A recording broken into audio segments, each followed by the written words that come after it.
Hi everyone, I'm Christine Hill from Public Relations, Media Relations Manager here at Hennepin Healthcare. Thank you for joining us today.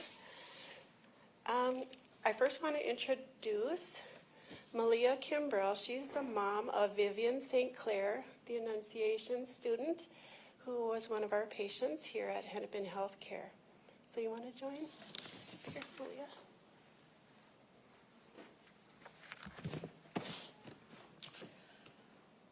Every Annunciation child and teacher has a unique account of the horrific things they witnessed and experienced in that church. Every parent who felt the panic and lived the unimaginable nightmare that morning. Every alumni and parishioner, every community member, every Minneapolis resident. The trauma is palpable, and we are not okay.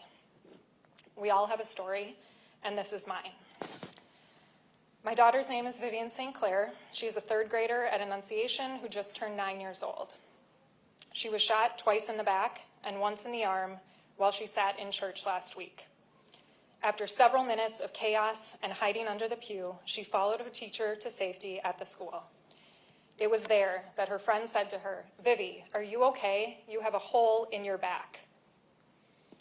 After being hospitalized at HCMC, I got to take her home. I got to take my child home after this horrific massacre. But the Moiskis didn't, and the Merkles didn't.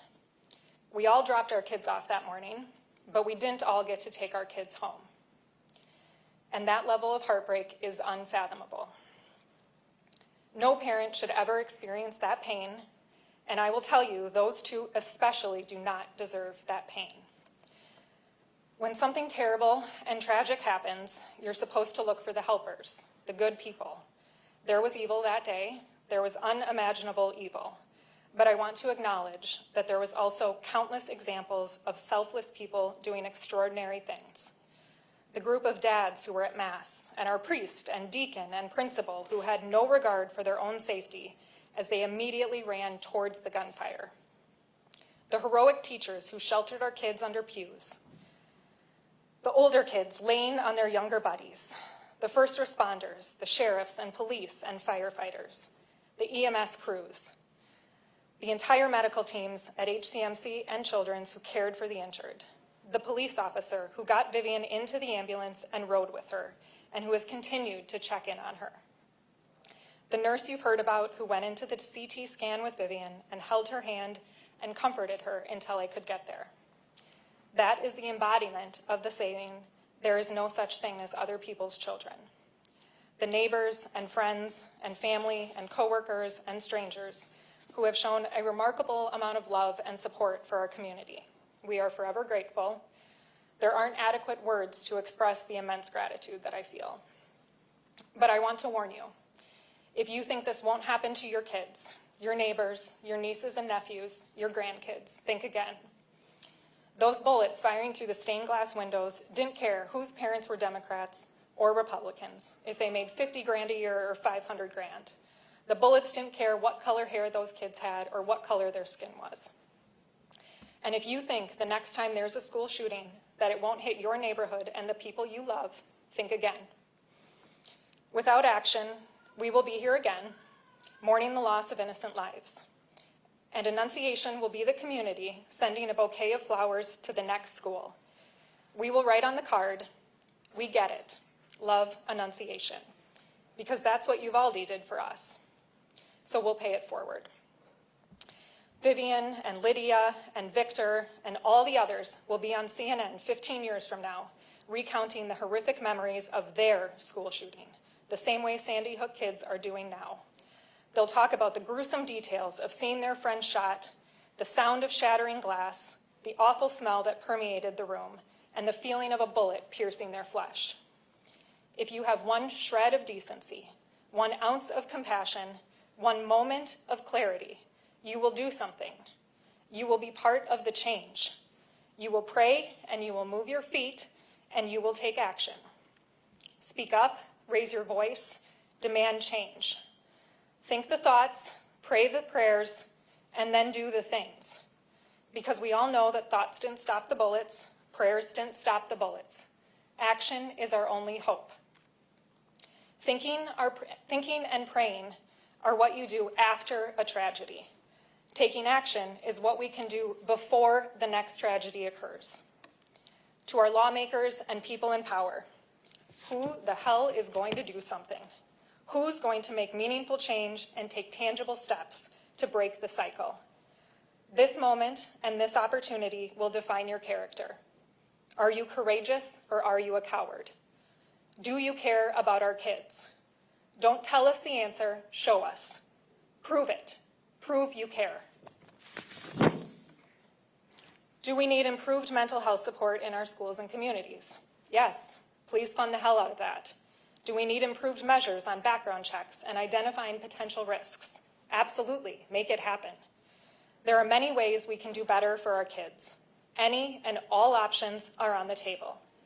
But doing nothing is not an option. I know people who are hunters. I know people with conceal and carry permits. That's not what I'm talking about. But I will settle for nothing less than an immediate ban on semi-automatic rifles and high-capacity magazines. And I will get the names of any lawmakers who stand in the way of that happening. And I will invite you to come to my living room and insist that you hold Vivian's hand while we do her dressing changes each night and she cries the entire time. And you can look her in the eye while you cleanse her bullet wounds. And you can tell her to her face why you are opposed to keeping her safe. Why a semi-automatic rifle is more valuable than her life. I will end by imploring you to pray for Sophia's recovery. Pray as hard as you can.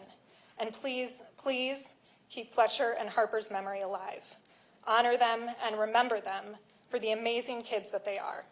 Not just now while this story is fresh in the headlines, but in the coming weeks and years and decades ahead. Always remember them. Now, more than ever, we need a future filled with hope. Thank you.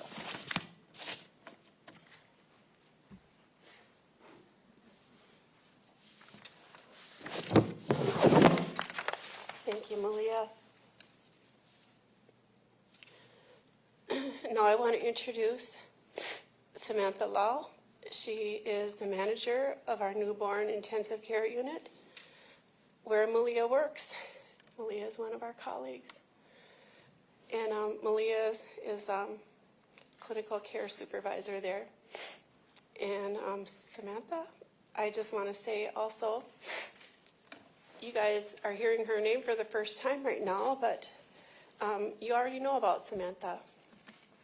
Last week, Dr. John Gakin mentioned that a nurse accompanied one of our patients in the CT scanner, and that was Sam, who accompanied Vivian. And I just spoke with some of the technologists who worked in the CT area last week when Vivian was being scanned, and Sam was with them. And they said that Sam made a difference that day, and we were able to get the scans that we needed to get. And it's not highly unusual for somebody to accompany kids in the scanner when needed if they're afraid. But Sam really made a difference that day with Vivian. So Sam, would you come on up and have something to say?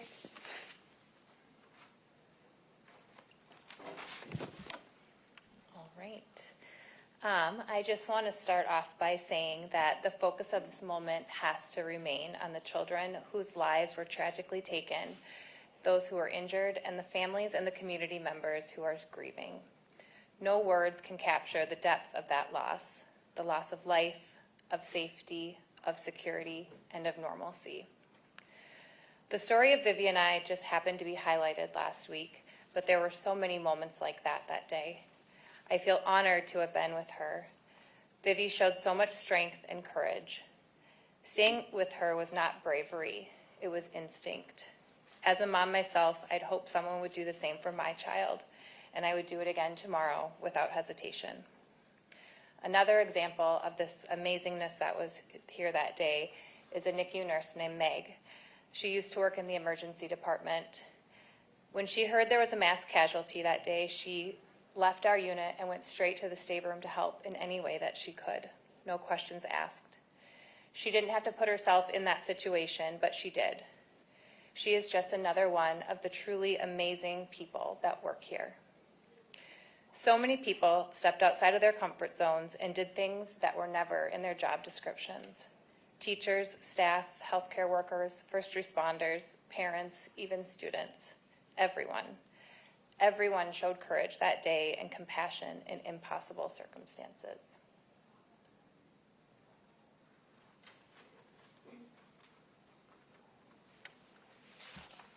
Thank you, Sam. And now I want to introduce Rachel Dennett. She is our interim chief nursing officer. She's going to say a couple words.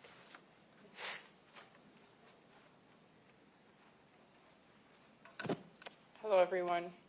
My name is Rachel Dennett. I'm the interim chief nursing officer here at Hennepin Healthcare. Today you heard some pretty incredible stories. Thank you both for being brave and stepping up and speaking, especially Malia, what you had to say. It's important. And Sam, what you had to say is what we do every day. We take care of people, everybody, and even during the most vulnerable times.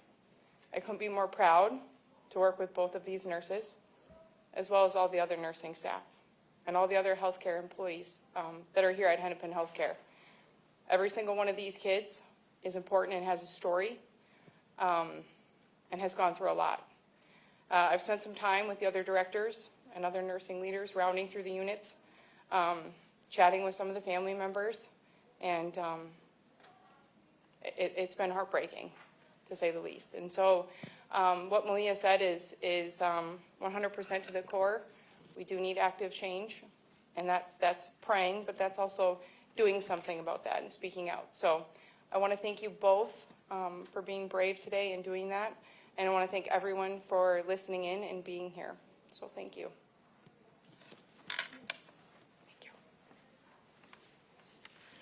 Thanks. We're going to open it up for some questions now for Sam. If you want to come on up, Sam.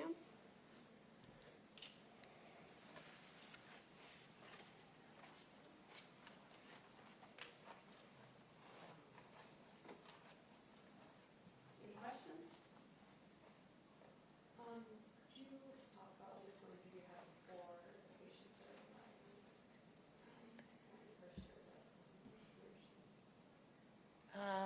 Sure. So we found out that there was something that had happened.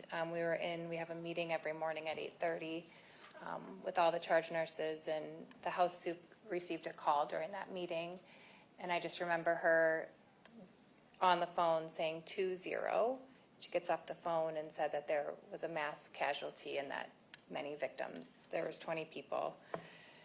And at that time, we did not know that it was pediatric. We had no idea. So everyone, jumped into action and went to their respective units, which is when I went to the NICU and Meg went down to the stateroom. And then pretty quickly after that, we found out this happened at a church. This was a school. These were kids. And so, yeah, I think at that point, all of us felt a very different sense in this sense of panic. Shortly after that, Malia called me. She was not working that day and said it was Vivi's school and did I know anything, and I didn't at that point. And I told her I would let her know if I did. And then probably not 10 minutes later, she called me and said that Vivi's here. Can you go find her? And so that's just what I did, was go find her. So a lot of thoughts, I guess. I apologize. Can you talk about the bravery you saw from Vivian while you spent time with her in the hospital? Yeah, so I had never met her before, but she is a remarkable little girl. She remained so calm and poised, and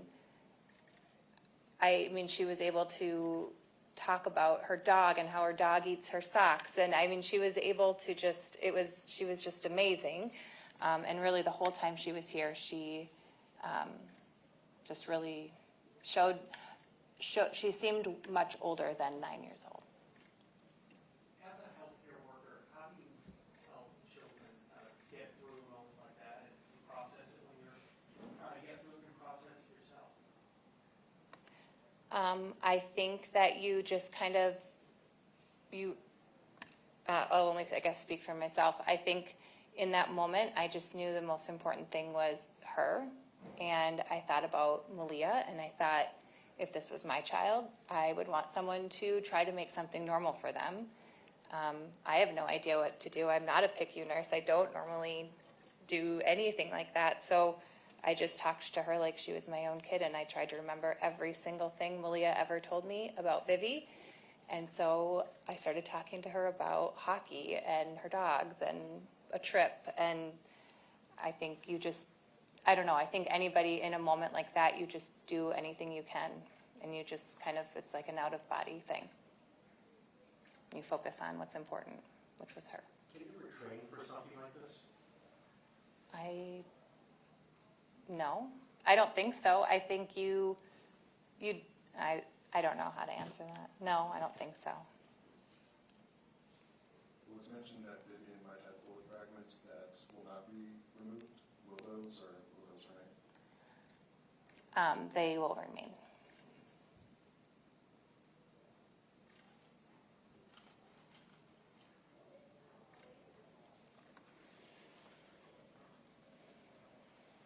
Staff and children mentioned that they're going through it themselves.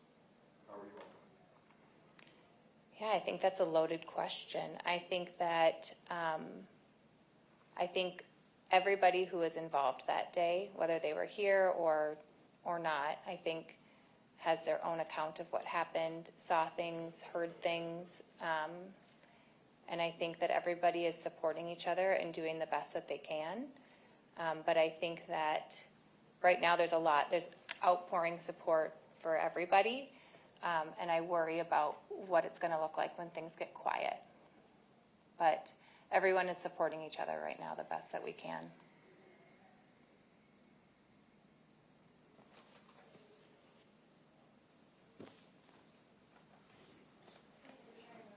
Any more questions? Okay, thank you so much for coming.